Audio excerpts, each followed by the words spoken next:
रायगड जिल्हा परिषदेमध्ये राष्ट्रवादी काँग्रेस पक्ष आणि भारतीय जनता पक्ष निर्विवादपणाने त्या ठिकाणी बहुमत मिळवे आणि त्याच्यामध्ये आम्ही यशस्वी होऊ. आज या ठिकाणी आलो. माझं परंपरागत असलेले या मतदान केंद्रामध्ये गेले 92 सालापासून मी या ठिकाणी मतदान करत आलो. त्यामुळे या मतदान केंद्रामध्ये इथे यावं, इथल्या माझ्या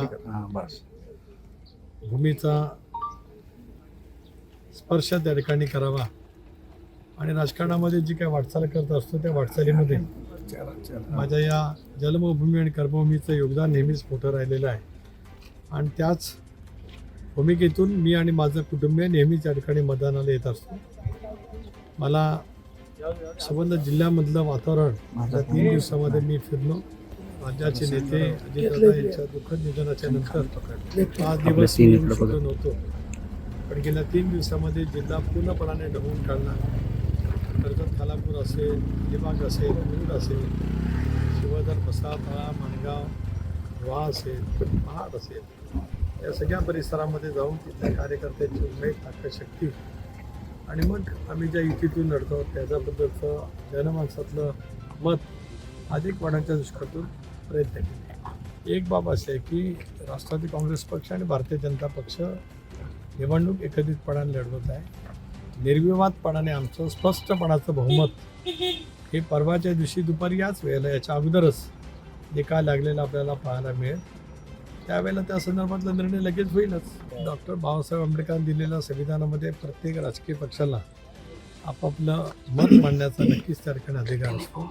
त्यामुळे दोन्ही हे अलिबागचे नेते आहेत, त्यामुळे त्यांच्या या विधानावरती अधिक भाष्य न केलेलं माझ्यासारख्या छोट्याशा कार्यकर्त्यांनी बरं. रामदास कदमांच्या वरती आणि त्यांचं जे गलिच्छ वक्तव्य आहे त्याबद्दल मी अधिक बोलू इच्छित नाही. दगड चिखलामध्ये मारणं म्हणजे आपल्या अंगावरती चिखल ओढून घेणं. त्यांना त्यांचं करू द्या. राष्ट्रवादी काँग्रेस पक्ष हा आम्ही प्रचंड मेहनतीने दादांच्या नेतृत्वाखाली एनडीएमध्ये फारकत घेतल्याच्या नंतर विधानसभेच्या निवडणुकीमध्ये 41 जागांच्या वरती यश मिळवत त्या ठिकाणी आम्ही बहुमतामध्ये आलेलो आहोत. त्याच्यामुळे आमच्या पक्षाचा निर्णय करण्याचा आमचा अधिकार आहे. आता त्यांनी मातोश्रीला का सोडलं, इतरांची का साथ धरली, तो त्यांचा प्रश्न आहे. आम्ही कधी त्या वतीमध्ये कधी विचारलं नाही. आता अंतुले साहेबांचं दीर्घकाळ नेतृत्व, त्यांचे आशीर्वाद माझ्यासारख्या कार्यकर्त्याला मिळाले. त्यामुळे कधीही अंतुले साहेबांच्याबद्दल माझ्याकडून एकदाही कटुतेचा शब्द ना यापूर्वी आला, उद्याच्या तर भविष्यामध्ये येण्याचं काही कारण नाही.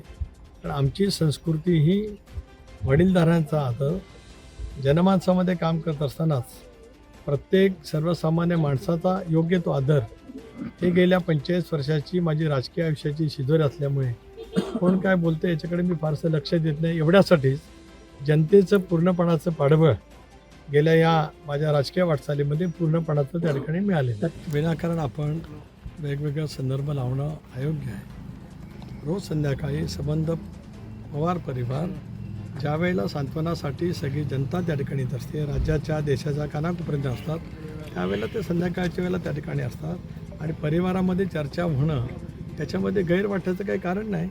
शेवटी त्या अशा प्रसंगातल्या चर्चा किंवा बोलणं, संवेदना मनामध्ये ठेवून हे आपल्या परंपरेला किंवा आपली जी काही आतापर्यंतची ज्या वेळेला दुःखद घटना घडतात, एखादी घरातला वेगळा प्रसंग असतो, त्यावेळेला कुटुंब एकत्रितपणाने बोलत असतं. त्यामुळे त्याच्यात कोणालाही वागवं वाटण्याचं काही कारण नाही. पवारांनीच हा पक्ष वाढवलेला असल्यामुळे आम्ही ज्यावेळेला 41 जागा जिंकलो त्याच्यात त्यांची कठोर परिश्रम आहे आणि आम्ही निर्णय वेगळा घेतल्यापासून ते नेहमीच दादांच्या वरती स्तुतीसुमनं करत आलेले होते. दादांनी म्हणजे त्यांच्या काकांनी घेतलेला निर्णय त्यांना अधिक प्रिय होता असे त्यांच्या अनेक वक्तव्यातून 2023 संबंध महाराष्ट्राने, संबंध वाहिन्याने अनुभवलेला आहे. त्यामुळे स्वाभाविकच त्यांचा अधिकार मोठा आहे. संजय राऊतांना काय अधिकार आहे? आम्ही महायुतीमध्ये आहोत. महायुतीमध्ये भारतीय जनता पक्षाचे, एनडीएचे आम्ही घटक आहोत. त्या संदर्भातला निर्णय आम्ही करू. उद्या उद्धव बाळासाहेब ठाकरे या पक्षामध्ये कोणाला काय करायचं हा सल्ला देण्याचा आमचा अधिकार नाही आणि आम्ही कधी त्या विषयावरती बोलत नाही. राऊत साहेबांनी त्यांची प्रकृती लक्षामध्ये घेता थोडंसं इतरांच्या पक्षामध्ये डोकवण्याचं काही कारण नाही. राजकीय पक्षांचे काही त्यांना विचार असतात, कारण सकाळी 9 वाजल्याच्या नंतर त्यांची सुरुवात होत असते. त्यांचा दिवस चांगला जावो परमेश्वराकडे प्रार्थना. तर निश्चित जरूर पक्षाचे वरिष्ठ नेते आहेत, कारण आम्ही सर्वांनी मग दादांच्या नेतृत्वाखाली एनडीएमध्ये जाण्याचा निर्णय त्या ठिकाणी घेतलेला आहे.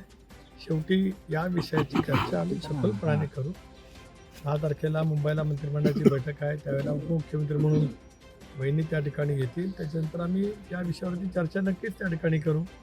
कदाचित मग ते दिल्लीमध्ये सुद्धा येऊ शकतील. माननीय राष्ट्रपती महोदयांची भेट, पंतप्रधान महोदयांची भेट, राज्यसभेच्या त्या सदस्य आहेत, त्याच्याबद्दलची जी काय वैज्ञानिक जबाबदारी असेल त्या संदर्भातला असेल, आम्ही योग्य वेळेला बसून त्यातला निर्णय नक्कीच करू. एक असं आहे की आम्ही नेहमीच ज्या वेळेला 23ला निर्णय घेतला तो आम्ही एकत्रितपणाने बसून घेतला. बहिणी आमच्या विधिमंडळ पक्षाचे नेते आहेत, पक्षाच्या सुद्धा नेते आहेत, त्यामुळे आम्ही सगळेजण एकत्रितपणाने बसून त्या संदर्भातला निर्णय घेऊ. राष्ट्रवादी काँग्रेस पक्ष हा दादांचा परिवार आहे. दादांचा परिवार म्हणजे राजकीय परिवार आहे. परिवार म्हणजे राजकीय परिवार. अन्यथा याच विषयावर परत काहीतरी वेगवेगळी टीका टिप्पणी करण्याचा कोणी प्रयत्न करीत. हा दादांचा राजकीय परिवार आहे, जो नेटाने, आत्मविश्वासाने, कणखरपणाने, पॉलिटिकल विल ज्याला आपण म्हणतो, राजकीय इच्छाशक्ती, ही दादाने लोकसभेच्या निवडणुकीच्या अपयशाच्या ज्या पद्धतीने दाखवली, जी जिद्द दाखवली आणि राज्यातल्या 13 कोटी जनतेने आम्हाला 73% स्ट्राईक रेट देत आम्हाला विजय केले. स्वाभाविकपणाने आम्ही या संदर्भातला निर्णय योग्य पद्धतीने घेऊ. आम्ही वारंवार या बाबतीमध्ये पहिल्या दिवसापासून राज्य सरकारला, भारत सरकारला विनंती केली. मुख्यमंत्री महोदयाने सुद्धा या संदर्भामध्ये सखोल चौकशी करण्याची भारत सरकारला विनंती केली. राज्य सरकारला सुद्धा माझी हीच विनंती राहील. केंद्रीय मंत्री राम नायडू, मुरलीधर मोहोळ यांनी सुद्धा या संदर्भातलं भाष्य केलेलं आहे. ब्लॅक बॉक्स सापडलेला आहे. माझं तर म्हणणं आहे की जे काय वेगवेगळे वैज्ञानिक पदावरती असलेल्या व्यक्ती या संदर्भामध्ये जे काय बोलत आहेत, माजी मुख्यमंत्री महोदयांना सुद्धा हीच विनंती राहील, एकतर त्यांच्याकडे तपास यंत्रणांना पाठवावं, त्यांच्याकडे काय माहिती असेल ती जरूर घेण्याचा प्रयत्न करावा. आणि या सगळ्या संबंध महाराष्ट्राला आणि देशाला एका दुर्धर प्रसंगातून दादांचं अकाली जाणं हे महाराष्ट्रात आणि देशभरामध्ये सुद्धा एक तऱ्हेचं धक्कादायक होतं. एक सर्वांनाच शोककळा त्या ठिकाणी होती. त्यामुळे त्याच्यातलं सत्य बाहेर येणं ही सर्वसामान्य जनतेची इच्छा आहे. आणि त्याच्यामुळेच जे काही नेते विधानं करतायत की त्यांनी असं झालं असेल, तसं झालं असेल, तपास यंत्रणेने सुद्धा त्यांच्याकडे संपर्क करावा. मुख्यमंत्री महोदयांना माझी विनंती राहील की असे जे वक्तव्य करतात ते सगळे वरिष्ठ नेते आहेत, वैज्ञानिक जबाबदारी पाळणारे नेते आहेत. त्यामुळे त्यांच्याकडची जी माहिती असेल ती आपण त्या ठिकाणी घ्यावी आणि मग तपास यंत्रणा करत असेल तपास, त्यांची माहिती त्या दिशेने त्यांना घेता येईल. कारण राज्यातल्या जनतेला लवकरात लवकर, देशातल्या जनतेला लवकरात लवकर या संबंध झालेल्या दुर्दैवी विमान अपघाताचं सत्य कळलंच पाहिजे. राष्ट्रवादी काँग्रेस पक्षाची भूमिका.